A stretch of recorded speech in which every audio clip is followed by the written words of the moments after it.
Hey everyone, welcome to the 2021 Vassal World Cup Top 4 preview. This year we got four very familiar names making the top four, so I'm very excited to watch these matches, and I'm hoping I can bring you some form of live stream recap, hopefully both, of these matches coming up here. Anyways, let's do some preview analysis and try and take a look at who the contenders are, what they're flying, and how they got to uh, their current position within the top four. Um, just a heads up, I am a fairly new player, but I did win my group in the Armada Vassal World Cup this year, actually. So I like to think I still, even though I am inexperienced, I still have some good opinions. Anyways, let's get started. We have four Titans emerging out of the Swiss stage here. Gillard Paleon securing the top overall seed with Grand Admiral Thrawn as his commander. He was the only individual to take Thrawn as their commander and secure the top spot. So is that a coincidence? I'll let you decide.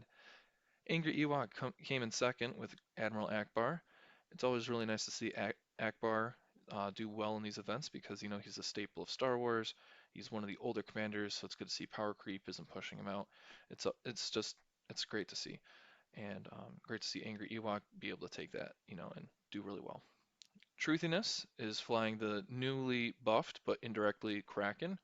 Um, Kraken had a lot of support with the 1.5 changes to evade, small ships, um, etc. So Truthiness was very excited when all the 1.5 information came out, and if you listen to the Steel Strategy podcast, you can really get his perspective on what makes Kraken very exciting in 1.5 setting.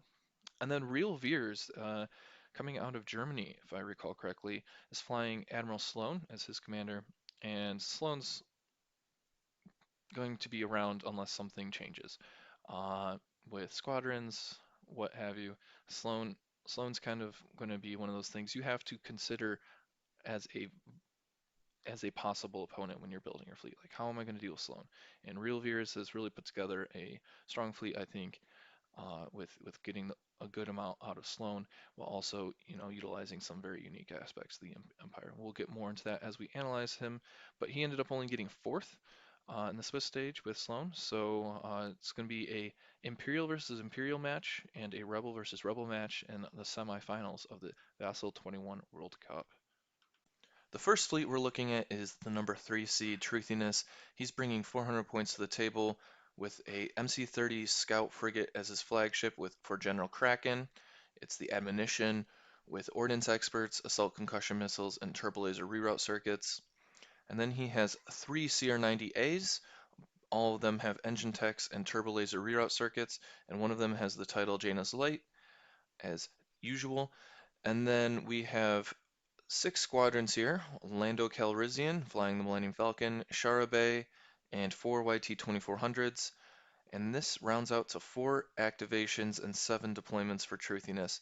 Overall, this is a really solid fleet. You're getting a lot of use out of those engine techs, being able to essentially turn on a dime wherever you want, and especially using that navigate command, you get to see that extra yacht. Even at speed 4, you can do some really insane, initial D-esque drifts if you want to go that way. But yeah, he is Tokyo drifting around the board.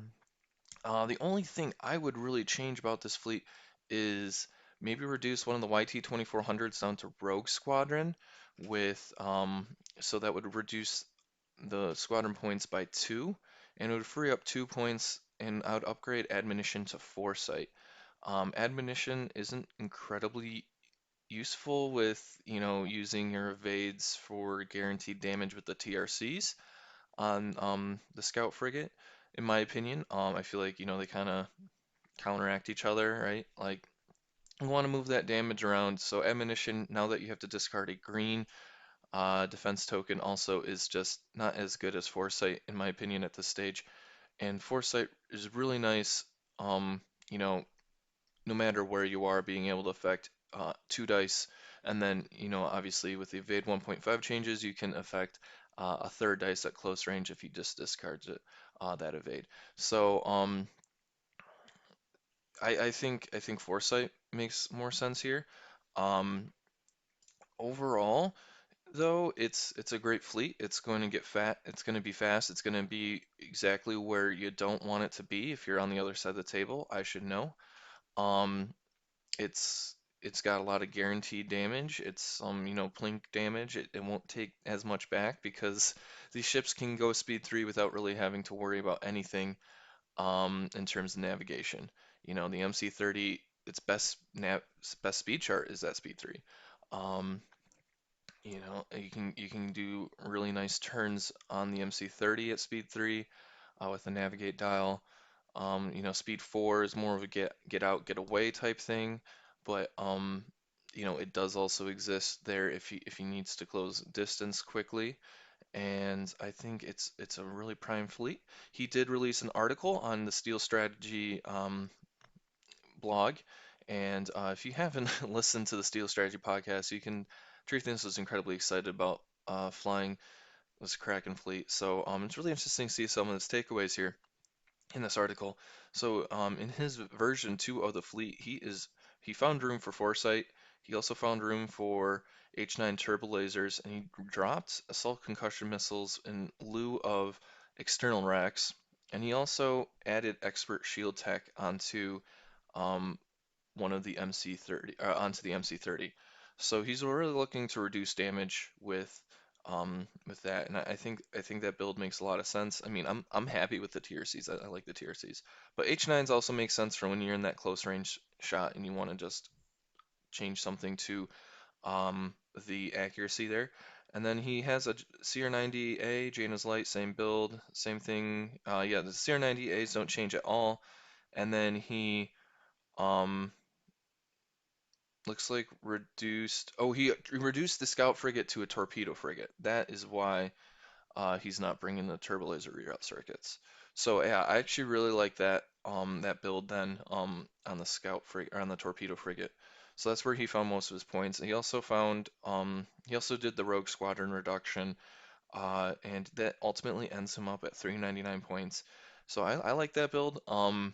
I don't think he needed to change it too much. I would just drop one of the YT-2400s for Rogue and upgrade Admonition to Foresight, as I mentioned before.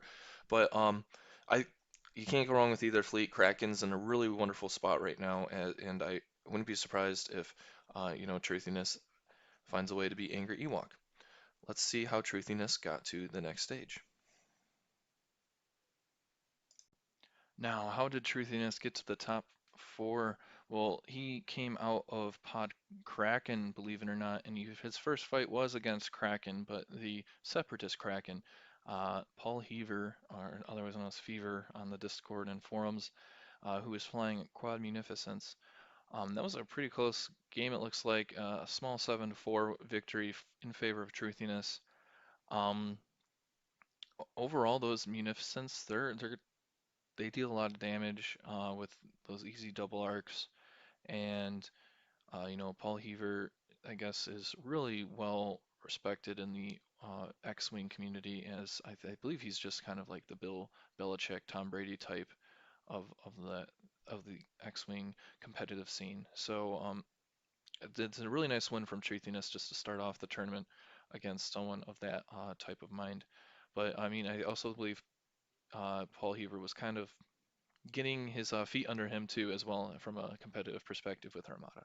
So, um, if they rematch, maybe it might go a different way. Anyways, that is beyond them. So Truthiness did well against that long range type fleet. Tiger Commandant here did not fare nearly as well, but still a 7-4 loss to Truthiness. So Truthiness was able to take out Gillard here with ISD2, and it had a special victory type. It was basically this giant flak boat, and also a raider on top of that with Jurgerod. And so, Truthiness was able to secure a solid 7-4 victory over Tiger Commandant. And then Cahoon, who's flying a Agate with Starhawk with an assault frigate and a bunch of A-wings, did not fare very well against Truthiness, only securing what looks like to be one of the YT-2400s.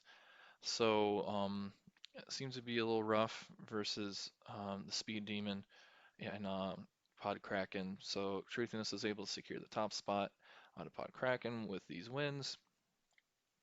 And then he got matched up against me.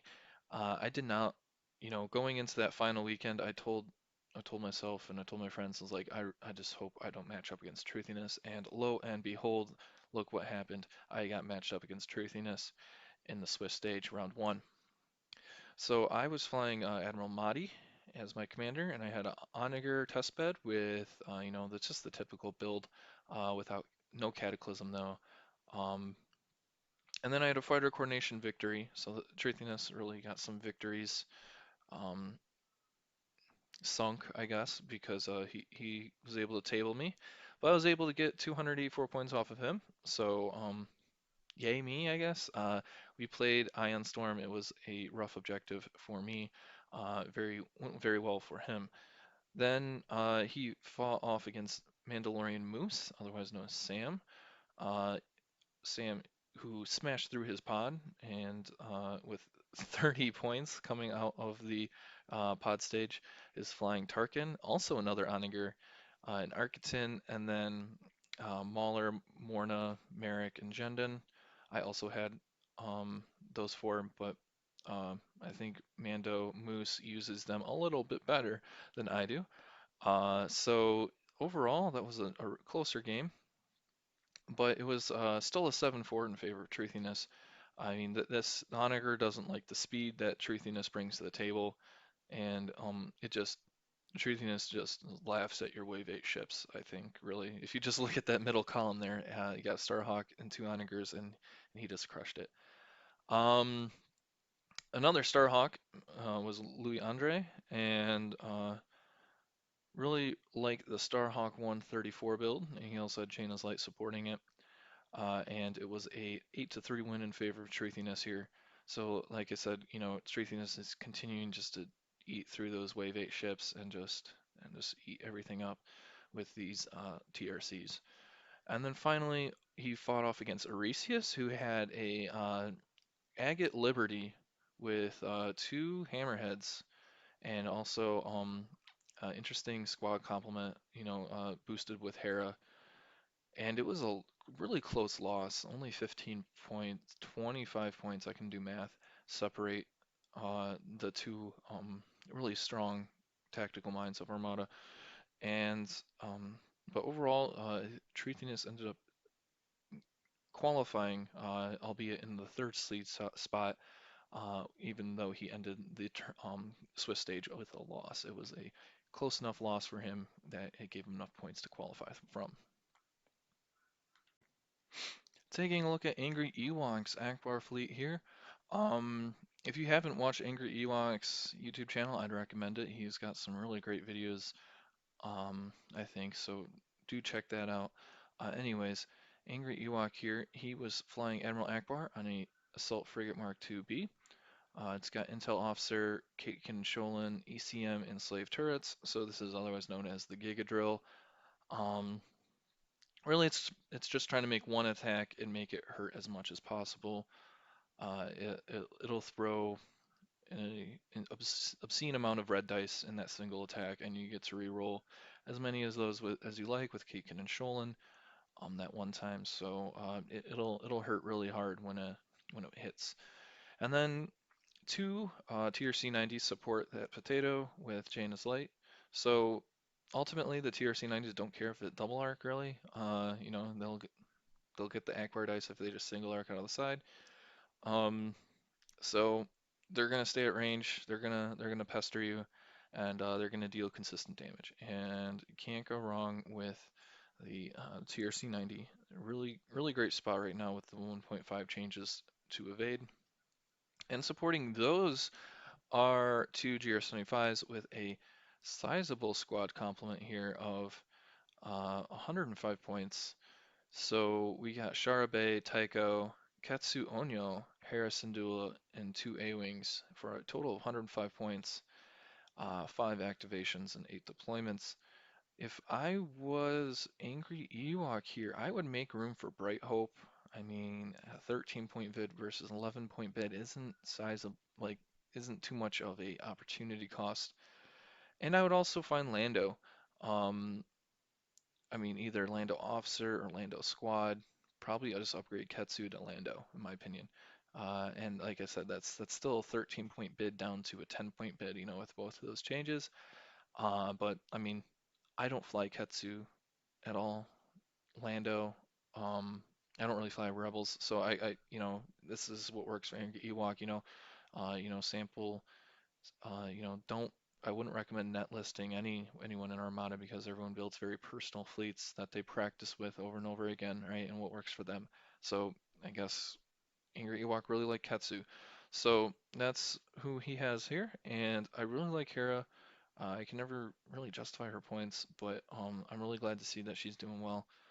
Uh, Really gonna use Hera to activate, those two A-wings, and use the GR75 with boosted comms to do the Sharabe Tycho shenanigans, just to get those individuals engaged early, and really just try to eat through any squadrons that Angry Ewok might face.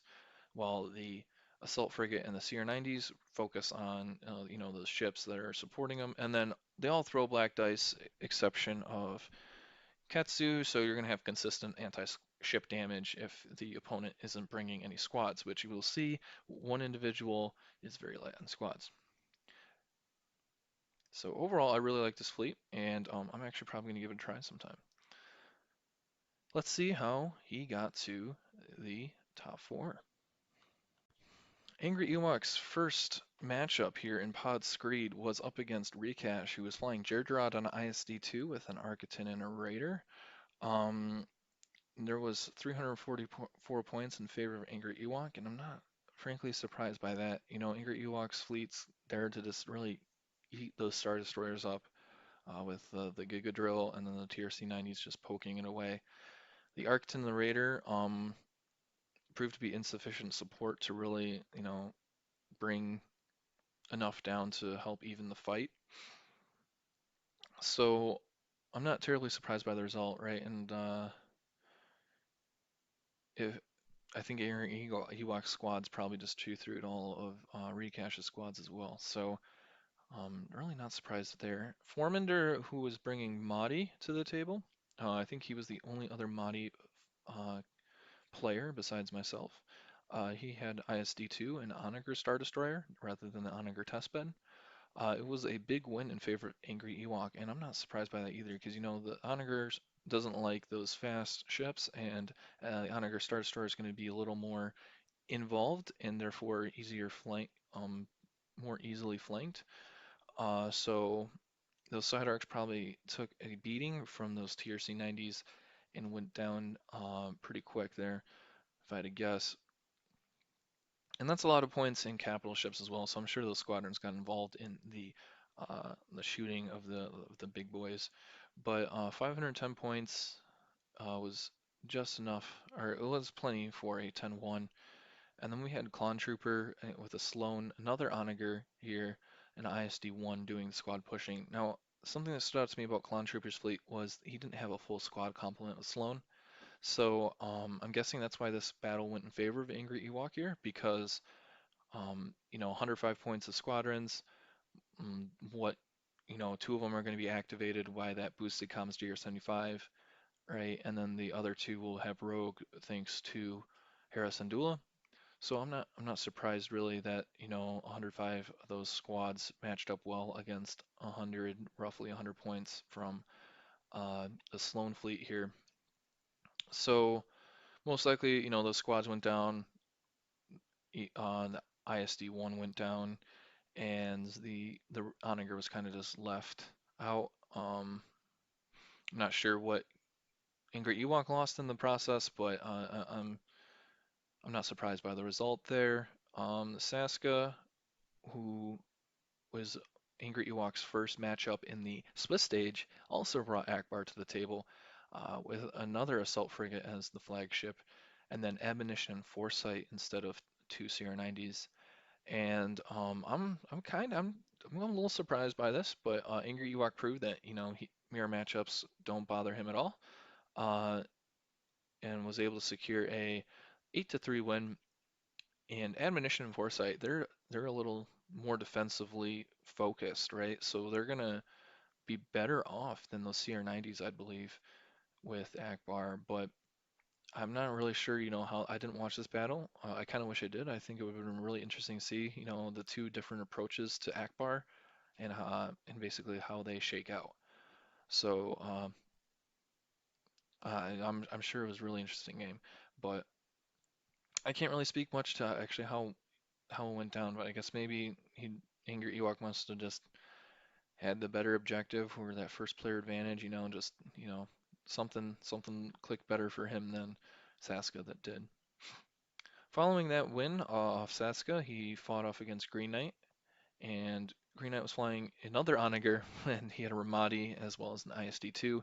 So that's a lot of capital ships once more, and it was another uh, big win for Angry Ewok, 520 points versus 142, which is very similar to the game against Forminder, who had an ISD-2 and an Onager, but Green Knight had a test bed instead of a Star Destroyer. So that's not a typo there. It was 520, 142 in this game, and 510 to 142 against Forminder. Um, yeah, I'm guessing Angry Ewok flew pretty much the same exact ways. Like this works, ISD2 start Onager, right? This is how I did it last time. Let's do it again, right? And he was able to secure 10 more points, probably off a victory token or something, and lost the same amount, so probably even the same stuff in the process. Then he fought off Rold. Rold, who was bringing a Dooku fleet, who brought two Munificents to the table, and then a swarm of hyenas. And I think there was also probably a hard seller too in there as well. Just don't have the space for that on the chart here. So Rold was able to do quite a bit of damage, 197 points in his favor, but it wasn't enough as Angry Ewok won with a 7-4 victory. And Rold really just did well overall with Dooku, and I'm not terribly surprised at the result since Akbar's gonna, outpunch those Munificents at range. Just deal more damage with Kakin and Sholin on the Giga Drill, and then the consistent damage from those TRC 90s. And and those Munificents, they can kind of go down pretty quick. So once one's down, the other one needs to either run or uh, or fight, and honestly, they have a hard time running. So I'm not surprised really too much by the result here, but like they're both punching pretty quick equally at range. I just think the Akbar has a little bit more advantage, unless something were to go really well in the squad battles favor for Dooku, where those squadrons can get involved earlier and kind of chew through those shields to help those Munificents out and get some face-ups on those TRC 90s. Then we had Real Veers coming in as the last matchup for Angry Ewok, and Real Veers was actually able to beat Angry Ewok here with Sloan, something Clone Trooper was unable to do, and I think that really came down to how many points Real Veers brought to the table in squadrons. So, like I said, Clone Trooper only had roughly 100 points. Real Veers brought 134, with a Radar, Architon, and a Quasar. We'll get into his fleet a little later, but I'm not terribly surprised by the result. Once more, I mean, I know I keep saying that, but 134 points of squadrons with Sloan and a typical Sloan build here, with the Quasar, it's gonna really chew through those defense tokens, right? It laughs at medium squad balls, right? 134 points of Sloan is just by squadrons unless you're bringing 134 in return, right? And then so those squadrons go. They eat through your squadrons, right? That's 105 points lost. Uh, Maybe not all 105 were lost by um Ingrid Ewok. Maybe he lost something else, but he wasn't able to really secure a whole lot in return with only 14 points in return. I'm not exactly sure what he lost. A Phantom maybe. Uh, Yeah, I think Real Veers brought Phantoms to the table. So that is ultimately the only thing he was really able to secure in return was that Phantom, probably off a good strike out of Shara Bay, if I had imagined. So that's how Angry Ewok got to the top four, and really it just did really well across the board, except for that final matchup, and we might see that again in the final. So very exciting times. So let's see how we think Truthiness and Angry Ewok will fare against each other.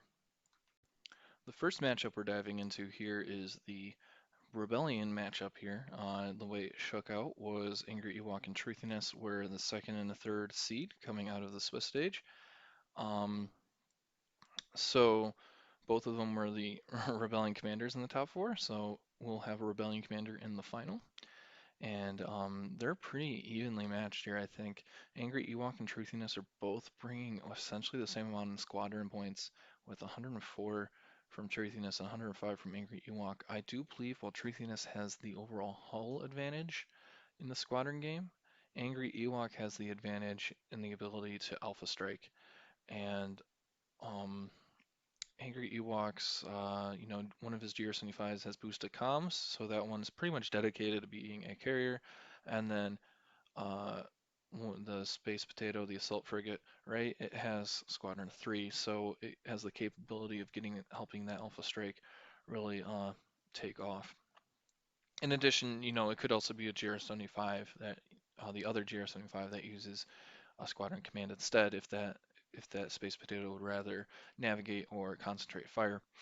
Right? So that's still, 4 to 5 squadrons that can really dive in there. Whereas Truthiness won't really want to activate his squadrons from his ships with a bunch of Squadron 1 value ships as his fleet is built. But it could. I mean, he could go for a somewhat strange Alpha Strike. But I don't really foresee that happening. So Tracinus is really gonna have to kind of keep the squads back more defensively, and then jump on any overextension or something. So it's gonna be a really close game in the squadron battle. And then let's look at the ships though. We have 5 activations from Angry Ewok and 4 from Truthiness, and a 13-point bid from Angry Ewok implies he might be going first. And if that's the case, he'll give a pass token to Truthiness. And if he chooses second, that's gonna be really hard for him, I think, because second place versus or a second player versus Truthiness is gonna get first lasted pretty hard, with how quickly Truthiness can um, jump in and then jump out. I mean, I guess he has the activation advantage, so he won't get first lasted per se, but being able to get that ship, you know, one ship gets into danger, it can then jump out of danger, right? It doesn't matter if you hit it really hard, if it's not going to get hit again, right? So I think Truthiness has some strength there with his speed and also having that obstruction, right? So instead of getting Giga drilled for the 7 red dice, it's only going to be the 6. And I know that doesn't sound like much, but it is plenty. And with the token suites on all those ships, they're not really going to care much about the intel officer, um, really, uh, from the get-go, unless there's an accuracy in that roll, right? Angry locks down 1 evade, intel officer's the other one. Yeah, I don't care, I didn't deal damage. Now you're stuck with 1 evade. Aha, don't care. But Truthiness has a really tough objective suite, speaking as someone who's played him before, so it's gonna be a tough matchup when Angry Ewok picks any of Truthiness objectives. Um, so that is something we also need to consider there. Uh, is what objectives are they bringing? And I know I'm not talking about that much, and that's just out of respect for the players, as I don't really want to give anything away that people can find out on their own. So, and I might not speak to objectives equally. Anyways, we have then uh, 2 CR90s on Angry Ewok side. What are they shooting? That's gonna be tough. It's gonna be tough from the lineup shots, right? He has Kraken, right? So if he gets a front arc, if you get a double arc, it's essentially worthless. Um, they're only throwing two red dice at best with the concentrate fire dial, or Kraken out of the side. You can't even throw the red dice out of the side arc, right? Like it's gonna be a tough time for those CR90s against Kraken. So I think overall, Truthiness might have the advantage in the ship game, but it's going to come down to how well he can get into the front arc of that Space Potato, because with the Slave turrets, it can only attack once. So it's got to choose, am I going to take a side shot at at something, or am I going to take a front shot and just, try to finish something off, right? That front arc is essentially a safe spot, or for the ships. And if he's able to even get that MC30 into that blind spot, right? That's a dead assault frigate if he's stuck ramming it. Medium base, not the most maneuverable ship. I mean, speed 3 is nice, can probably hop over with the nav dial, but how frequently is the Angry Ewok going to navigate, right? So Dreathiness, I think with engine techs and his speed can really pose a threat here, but I want to say Angry Ewok might have an advantage overall, but with just being able to secure the squad game a little simpler. Again, it really depends on objective though, and victory tokens. Truthiness is really good about securing those victory tokens. I know from experience. So if Truthiness might be able to offset his losses in form of victory tokens, I think it's going to be a really close game, and I think it's really going to be one to watch because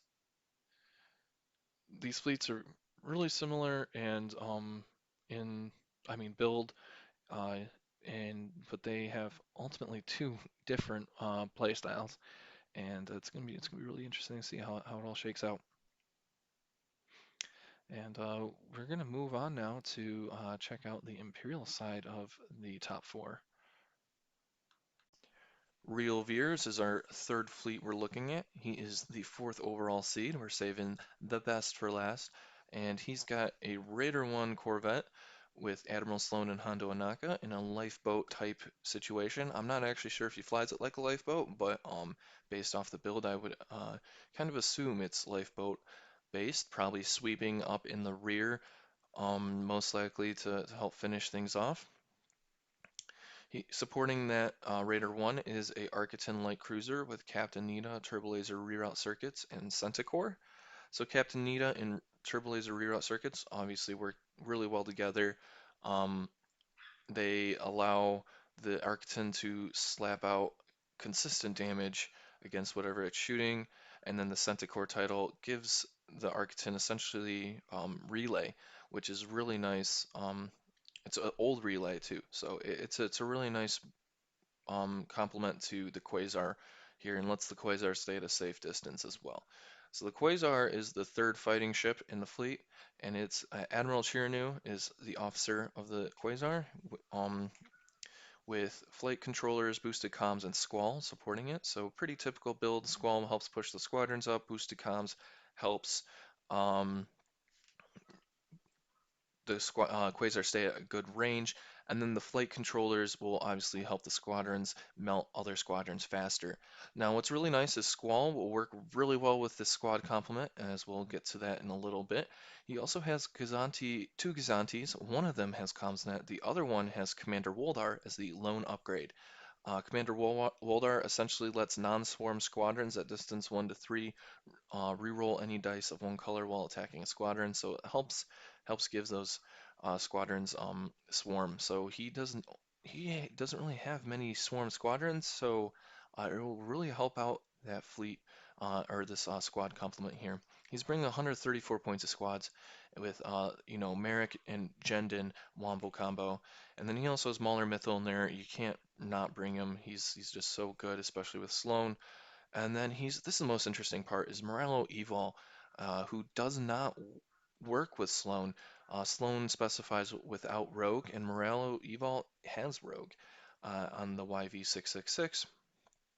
And so I think that's really interesting, but Morello Evol is going to work wonderfully with Squall because those Lambda class shuttles will most likely be moving with Squall and triggering those strategic keyword, which will let Morello Evol get some extra activations in, and then Commander Woldar is there to help just give that some extra anti-squad support.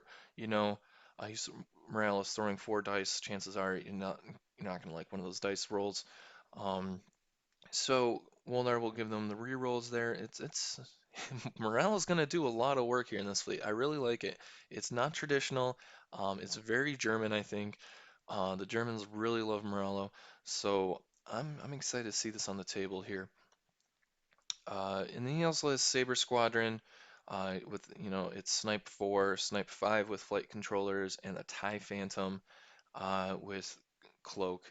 Um, I really like the Phantoms. I think the Phantoms probably a lot of fun with Sloane. Um, and Voldar will help give the Phantom, some rerolls against squadrons. But overall, he's got 399 points, 5 activations, 9 deployments. He's got to be banking on being second player, just because people are afraid of alpha striking, and frankly, I'm not sure if that will work for him.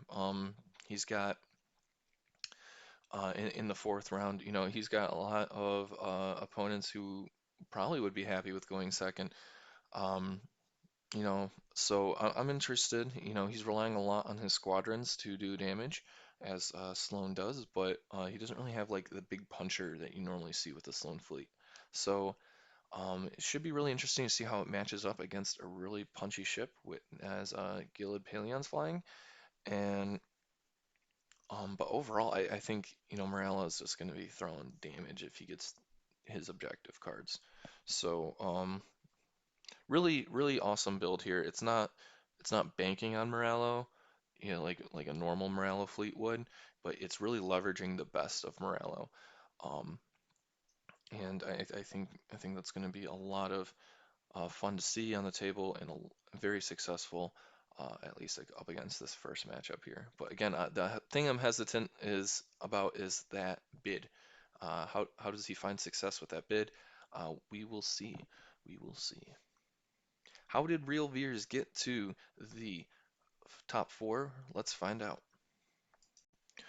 The German giant came out of Pod Rican, and his first matchup was against Poldi Colonia, who was bringing Ramadi, Raquel Onager, Demolisher, and an Instigator Raider, and it was a close game, but it was a loss for Real Veers.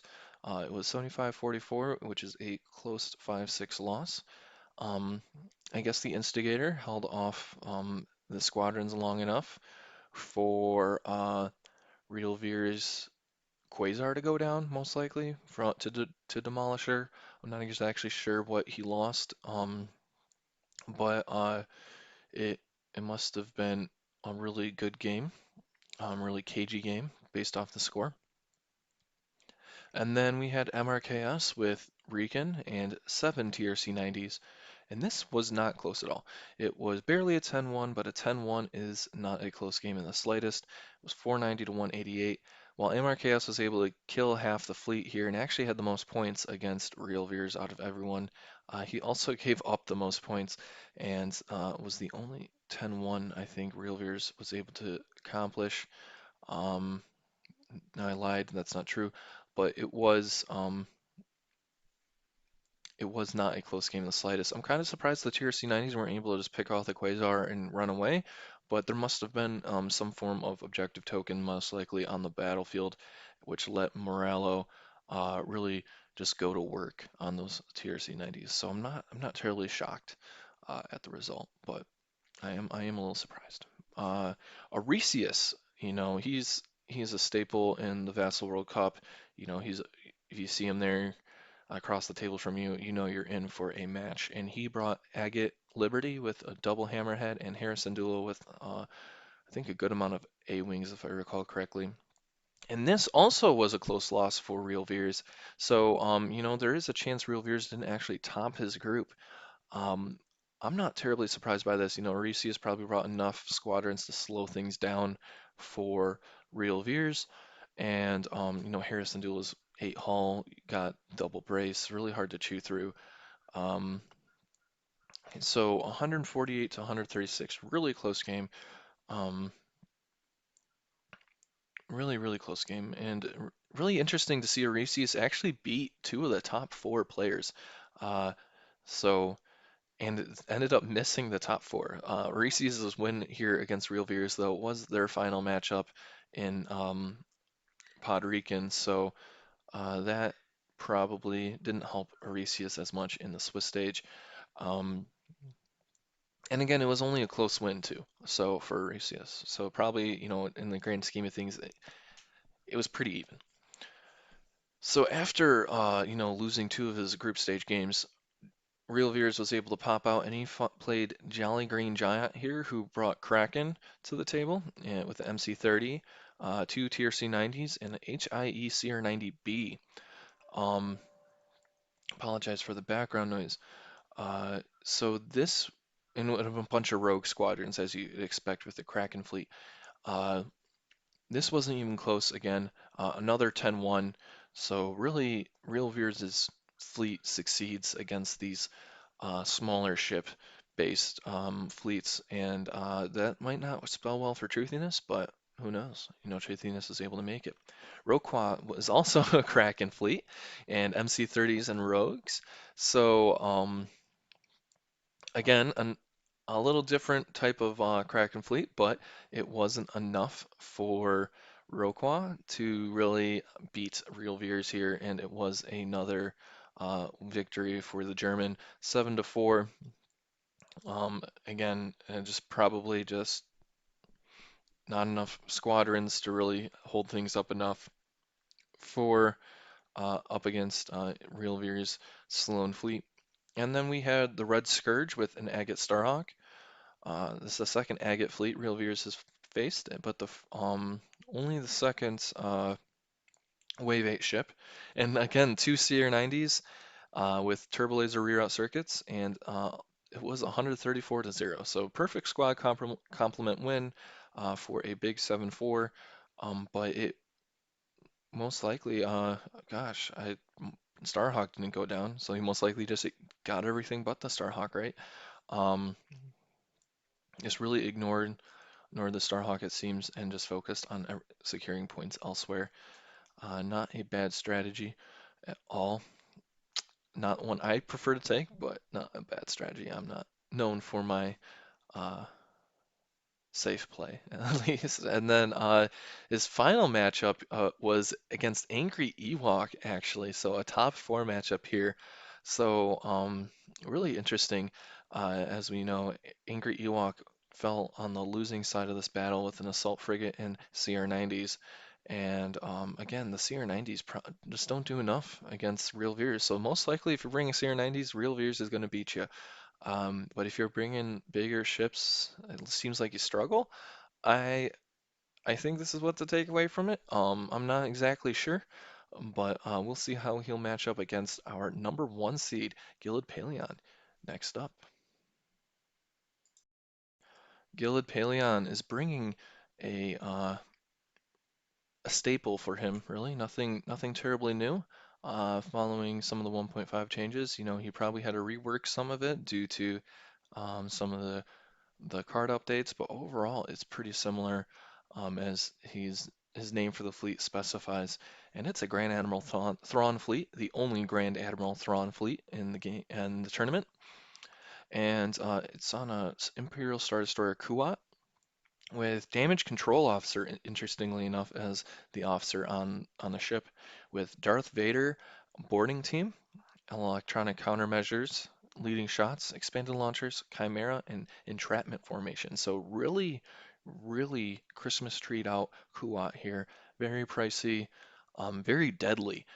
Uh, so really interesting build here, right, with expanded launchers. It's not an upgrade I'd suggest anyone take lightly. You really have to make sure you're getting 2 or 3 turns with your front arc at close range of an enemy ship. And that's hard to guarantee, but I'm sure he actually might use that entrapment formation to his benefit there, and maybe swap it out for something else later on. But or maybe I guess take evasive action might be more likely to help get that extra yaw to keep that front arc pointed in the right direction. Um, Really deadly build here. Darth Vader is going to strip anything defensively, but it's just going to punch you for 5 black dice before concentrate fire. It's going to hurt. Um, and leading shots will, help get the rerolls right and fix that dice. So really, really deadly ship here. Uh, then next up is the second deadliest ship in the game, if you ask me, and this is a Gladiator one-star destroyer with Demolisher title. It's got Captain Brunson, my favorite officer for the Demolisher, with ordnance experts, engine techs, and assault proton torpedoes. So assault proton torpedoes is really just there just to make life really difficult for the enemy, right? I mean, if you're looking for raw damage, assault concussion missiles is the way, but um, assault proton torpedoes are really nice too. You give a face up to your opponent and they have a bad time, especially if it's something like taking extra damage or anything along the likes of that, or like projector missile line, my favorite. So really rough time from both of these ships here. And then supporting that, we have another Arcton light cruiser with Captain Nita and turbolaser reroute circuits. Really safe ship. You can keep it at range with an extra evade, uh, and just poke the enemy ships down with turbolaser reroute circuits, doing some guaranteed damage. And you're most likely going to see 3 to 4 damage per attack out of that bad boy. So really, really nice. Um, and deadly 3 ships here. And then he has 2 Gazantis supporting it, one with Honda and Comsnet, and the other one with just Comsnet.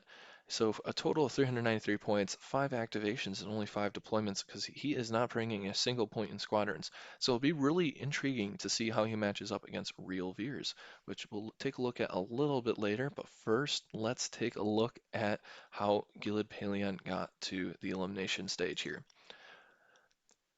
So Gillard Paleon got to the elimination stage by fighting Outbound Flight first, who had Tarkin with 3 Architans. Um, and it wasn't really close. It was a 9-2 victory here, if I do my math correctly. And frankly, I'm not terribly surprised by that, right? The Architans don't just have enough punch usually to uh, to really burn through any of the Kuwat's defenses, and most likely lost Demolisher along the way there, it seems. And ultimately, though, Outbound Flight wasn't able to trade up enough with those Architans with Tarkin as the commander. Next up, he fought a Garm fleet from Comatose with a lot of fighter coordination teams with 2 Nebulons, oh sorry, 1 Nebulon and 2 Peltas. Um, So a lot of pushing squad around, getting those B wings up in range, and it wasn't a win for Comatose, but it was closer than most people have gotten against Gillard Paleon here. 273 to 175 for a 7-4 win for for GP, the 2019 Nova winner. And then his final battle of Pod Constantine was up against Paul Gator, who was flying a Gergerod fleet with a Superstar Destroyer, right? Who else are you going to bring on the Super? And it was a table, it looks like, from GP on the SSD. A big 8-3 win, 486 to 278. I'm not terribly surprised by that at all.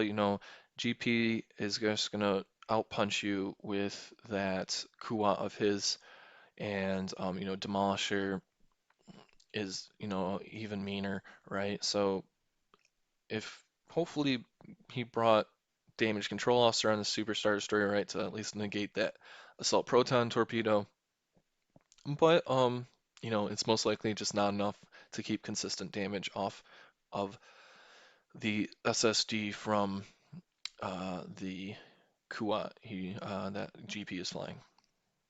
And then next up we have Rold, who is bringing Dooku, and he's got a double Munificent Swarm. Is also a familiar name. He also fought one of our top four, and I believe lost. But Rold actually came out on top of this game here, um, with a 3-8 win. Uh, GP was unable to kill anything on Rold's side of the board, which is a little surprising because those Confederacy squadrons are very weak, but uh, Rold came through, I guess, and just did consistent damage with those double red bombers, right, with the hyenas. Dooku really helping keep GP at bay. Can't nav against me, can't get up close. Normally Dooku's using that for anti-squadron tech, but if GP's not bringing any squadrons, so he's just going to use it for anti-navigation tech instead. So I'm not terribly surprised by that. Good win by Rold. And unfortunately, the next matchup was a concession by Alex, so I'm not going to put any information in there as to what he flew because it doesn't matter. There was no fight. I mean, if I lost 3-8 in my first round though of the Swiss and I saw GP across the table for me too, I would also be a little upset. So maybe that's why he quit. Maybe he had other life things get involved, but uh, that is the case there. And then we have Unskilled First Officer as the next matchup, who also brought a Kuat, but instead had an interdictor supporting it with Admiral Ozzel as the commander. And this was a 10-1 win for GP, right? GP's Kuat is just gonna outpunch the Garbo face out of you, right? He's gonna punch you harder than you can punch him, and really the interdictor is there to help help that Kuat stay in attrition mode, but it doesn't matter if she's just dealing raw damage. Like the 5 black dice is a lot. It's gonna hurt. And Darth Vader is just gonna strip something off. So yeah, GP nuked unskilled first officer. Was a 10-1, but it was a big 10-1 too. It was like almost 400 points difference. Then we have Red Scourge, who we've seen before with the Agate Starhawk in two tier C90s, and he lost this matchup as well um, as a 10-1. Not even close, right? GP is. I'm not surprised that his Kuat was going Starhawk hunting, and he finally got one in the final matchup.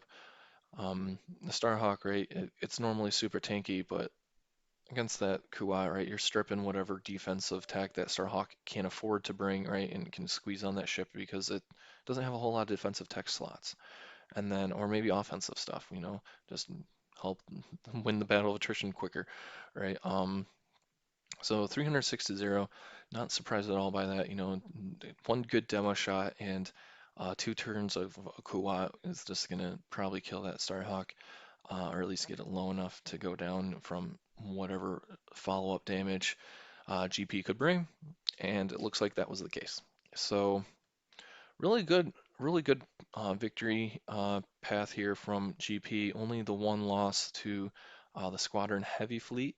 So and it's really disappointing he didn't get to play all 7 of his matchups, but it will be interesting to see um, how GP and Real Veers face up against each other. For our 1 versus 4 seed, it's taking place, tomorrow morning as of recording date here. It's GP versus Real Veers, and we're seeing, 2 really different fleets here. GP is bringing 5 activations as Real Veers, but the thing is, Real Veers has 9 deployments. That's significant deployment advantage in favor of the German. But our number 1 seed has only really 1 loss under his belt, and Real Veers has shown that he's struggled with really punchy individual ships, at least with his fleet format. So I think GP might have the advantage here. While GP did lose to the Dooku Swarm, I think it might have been the raid tokens that really made the difference. Um, as I as Real Veers is bringing a swarm of 134 versus GP 0. Flight controllers on the Quasar is worthless. Commander Woldar on that one Gazanti is worthless, right? So GP effectively neutralized two of the upgrades without even needing to use Darth Vader boarding team. So most likely, that Quasar is going to try to close down on or that Kuat's trying to close down on the Quasar as well as the Demolisher, but I think, the Demolisher might be the best target for Real Veers because it's not that tanky, like it's got Brunson, but it's gonna, with Sloane, you melt through those defense tokens quick and easy. Then you're heading home right after that. So I think the Demolisher might be the best target there. Both Architans are doing the Captain Nita TRC build, so they're sacrificing some defensive tech in favor of offensive tech. So interesting to see how they'll match up against each other. And both Gazantis, I think Real Veers and Gazantis are going to be in a little more danger, so they might just make free points for GP as things clean up, right? But GP's also throwing a lot of black dice, so who knows if they'll actually be able to land on target with an accuracy. So overall, I do think I favor GP in this matchup, but uh, the deployment disadvantage is ins great in his favor. I'm sure that's a risk he is used to playing with, right? A disadvantage he is used to playing with his fleet build, and it obviously has not hindered him as he was able to come out as the number one seed here. And then finally, he has bid, so he gets to choose first or second player. So I think that really helps him, uh, in the grand scheme of things. I mean, there's no reason for him not to choose first player, I don't think, except to keep those Morello objectives off the table. But again, I'm not sure if he cares enough about Morello because he can just kill Squall. Squall's going to be his target, uh, and because Squall's going to be the one who's giving Morello uh, extra triggers. So I think I think really GP has advantage here. Real Veers, like I mentioned, struggled against the big ships, so we'll see how Saturday morning he takes the fight. Um, you know, because really it's going to come down to how he deploys and how he flies versus GP, because I think GP is going to just hone in and try to target Quasar and kind of call it a day. Um, yeah, I'm intrigued to see your thoughts, so please let me know if you have any thoughts in the comments. Uh, Overall, yeah, I think GP has a really solid chance to win this and win the tournament at large potentially. But I think if Truthiness is able to beat Angry Ewok, um, you know, I think Truthiness might be able to pull out ahead of GP. But Angry Ewok is gonna be kiting with Akbar, and GP hasn't really fought Akbar here in a 1.5 setting yet. I'm not sure uh, if that's actually happened in a casual game or anything, but at least in the tournament here, he has not fought anything like Akbar, so he might struggle against Angry Ewok as well, right? But I really think GP is the favorite here on this side of the battle, and I'm excited to see what our final matchup will look like because it will be a good one for sure, no matter who wins. All right. Thank you all for watching. I really appreciate you, taking the time to give my thoughts a listen here. And I'll hopefully see you in the chat tomorrow morning for the GP Real Veers game, and then in the chat for the Angry Ewok um, Truthiness matchup. And then finally, I'm hoping to stream those and get battle recaps up for those fleets. So please, please, please give those a watch. And the easiest way to do that is by subscribing to my channel. So, uh, anyways, thank you very much for watching and have a great day. Bye.